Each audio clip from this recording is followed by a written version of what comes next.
انہوں نے انہیں طلاق دے دی۔ دیکھا جائے تو آپ صلی اللہ علیہ وآلہ وسلم کی بیٹیوں کے لیے اس میں حکمت تھی۔ گویا اللہ تعالیٰ نے چاہا کہ یہ پاک صاحبزادیاں عتبہ اور عتیبہ کے ہاں نہ جا سکے۔ یہ رشتہ اسلام دشمنی کی بنیاد پر ختم کیا گیا، یعنی آپ دونوں چونکہ حضور صلی اللہ علیہ وآلہ وسلم کی صاحبزادیاں تھیں، اس لیے یہ قدم اٹھایا گیا۔ اس موقع پر عتیبہ نے نبی اکرم صلی اللہ علیہ وآلہ وسلم کی خدمت میں حاضر ہوا اور اس نے آپ صلی اللہ علیہ وآلہ وسلم کی شان میں گستاخی کی۔ آپ صلی اللہ علیہ وآلہ وسلم صاحبزادیوں کی وجہ سے پہلے ہی غمگین تھے۔ ان حالات میں آپ صلی اللہ علیہ وآلہ وسلم نے اس کے حق میں بد دعا فرمائی، اے اللہ اس پر اپنے کتوں میں سے ایک کتا مسلط فرما دے۔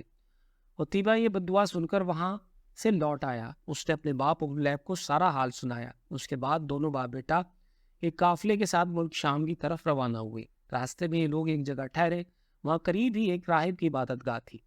راہب ان کے پاس آیا، اس نے انہیں بتایا اس علاقے میں جنگلی درندے رہتے ہیں۔ ابو لہب یہ سن کر خوف زدہ ہو گیا۔ نبی کریم صلی اللہ علیہ وآلہ وسلم کی بد دعا یاد آ گئی۔ اس نے قافلے والوں سے کہا، تم لوگ میری حیثیت سے باخبر ہو اور یہ بھی جانتے ہو کہ میرا تم پر کیا حق ہے؟ انہوں نے ایک زبان ہو کر کہا، بے شک ہمیں معلوم ہے۔ ابو لہب یہ سن کر بولا، تب پھر تم ہماری مدد کرو، میں محمد صلی اللہ علیہ وآلہ وسلم کی بد دعا کی وجہ سے خوف زدہ ہو گیا ہوں، اس لیے تم لوگ اپنا سامان اس عبادت گاہ کی طرف رکھ کر اس پر میرے بیٹے کا بستر لگا دو اور اس کے چاروں طرف تم لوگ اپنے بستر لگا لو۔ ان لوگوں نے ایسا ہی کیا، یہی نہیں انہوں نے اپنے چاروں طرف اپنے اونٹوں کو بھی بٹھا دیا۔ اس طرح عتیبہ ان سب کے عین درمیان میں آ گیا۔ اب وہ سب اس کی پاسبانی کرنے لگے۔ ان تمام احتیاطی تدابیر کے باوجود حضور نبی کریم صلی اللہ علیہ وآلہ وسلم کی پیشن گوئی پوری ہو گئی۔ نصف رات کے قریب ایک شیر وہاں آیا اور سوئے ہوئے لوگوں کو سونگنے لگا۔ ایک ایک کو سونگتے ہوئے وہ آگے بڑھتا رہا، یہاں تک کہ وہ لمبی چھلانگ لگا کر عتیبہ تک پہنچ گیا۔ بس پھر کیا تھا، اس نے اسے چیر پھاڑ کر ہلاک کر دیا۔ تکالیف پہنچانے کا ایک اور واقعہ اس طرح پیش آیا کہ ایک روز آپ صلی اللہ علیہ وآلہ وسلم مسجد الحرام میں نماز پڑھ رہے تھے۔ قریب ہی کچھ جانور ذبح کیے گئے تھے۔ وہ لوگ اپنے بتوں کے نام پر قربانی کرتے تھے۔ ان جانوروں کی ایک اوجڑی ابھی تک وہیں پڑی تھی۔ ایسے میں ابو جہل نے کہا، کیا کوئی شخص ایسا ہے جو اس اوجڑی کو محمد صلی اللہ علیہ وآلہ وسلم کے اوپر ڈال دے؟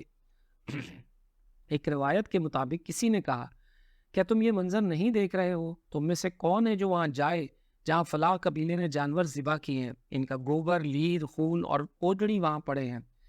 کوئی شخص وہاں جا کر گندگی اٹھا لائے اور محمد صلی اللہ علیہ وآلہ وسلم کے سجدے میں جانے کا انتظار کرے، پھر جو ہی وہ سجدے میں جائیں وہ شخص گندگی ان کے کندھوں کے درمیان رکھ دے۔ تب مشرکینوں میں سے ایک شخص اٹھا، اس کا نام عقبہ بن ابی معیط تھا، یہ اپنی قوم میں سے سب سے زیادہ بدبخت تھا۔ یہ گیا اور اوجڑی اٹھا لایا۔ جب آپ صلی اللہ علیہ وآلہ وسلم سجدے میں گئے اور تو اوجڑی آپ صلی اللہ علیہ وآلہ وسلم پر رکھ دی۔ اس پر مشرکین زور زور سے ہنسنے لگے، یہاں تک کہ وہ ہنسی سے بے حال ہو گئے اور ایک دوسرے پر گرنے لگے۔ ایسے میں کسی نے حضرت فاطمہ الزہرا رضی اللہ عنہما کو یہ بات بتا دی۔ وہ روتی ہوئی حرم میں آئی۔ نبی کریم صلی اللہ علیہ وآلہ وسلم اسی طرح سجدے میں تھے اور اوجڑی آپ صلی اللہ علیہ وآلہ وسلم کے قدوں پر رکھی تھی۔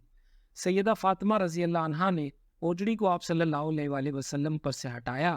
اس کے بعد آپ صلی اللہ علیہ وآلہ وسلم سجدے سے اٹھے اور نماز کی حالت میں کھڑے ہو گئے۔ نماز سے فارغ ہو کر آپ صلی اللہ علیہ وآلہ وسلم نے ان لوگوں کے حق میں بد دعا فرمائی، اے اللہ تو قریش کو ضرور سزا دے، اے اللہ تو قریش کو ضرور سزا دے، اے اللہ تو قریش کو ضرور سزا دے۔ قریش جو بارے ہنسی کے لوٹ پوٹ ہو رہے تھے، یہ بد دعا سنتے ہی ان کی ہنسی کافور ہو گئی۔ اس بد دعا کی وجہ سے وہ دہشت زدہ ہو گئے۔ اس کے بعد آپ صلی اللہ علیہ وآلہ وسلم نے نام لے لے کر بھی بد دعا فرمائی، اے اللہ تو عمرو بن حشام کو سزا دے، یعنی ابو جہل کو، عقبہ بن ابی معیط کو، امیہ بن خلف کو سزا دے۔ حضرت عبداللہ بن مسعود رضی اللہ عنہ کہتے ہیں، اللہ کی قسم آپ صلی اللہ علیہ وآلہ وسلم نے جن جن قریشیوں کا نام لیا تھا، میں نے انہیں غزوہ بدر میں خاک و خون میں لتھڑا ہوا دیکھا اور پھر ان کی لاشوں کو ایک گڑھے میں پھینک دیا گیا۔ اسی طرح ایک واقعہ حضرت عثمان غنی رضی اللہ عنہ نے اس طرح بیان فرمایا ہے۔ ایک روز نبی کریم صلی اللہ علیہ وآلہ وسلم طواف فرما رہے تھے۔ اس وقت آپ صلی اللہ علیہ وآلہ وسلم کا ہاتھ حضرت ابو بکر صدیق رضی اللہ عنہ کے ہاتھ میں تھا۔ حجر اسود کے پاس 3 آدمی بیٹھے تھے۔ جب آپ صلی اللہ علیہ وآلہ وسلم حجر اسود کے پاس سے گزرے اور ان کے قریب پہنچے تو ان تینوں نے آپ صلی اللہ علیہ وسلم کی ذات بابرکت پر چند جملے کسے۔ ان جملوں کو سن کر آپ صلی اللہ علیہ وسلم کو تکلیف پہنچی۔ تکلیف کے آثار آپ صلی اللہ علیہ وسلم کے چہرے سے صاف ظاہر ہوئے۔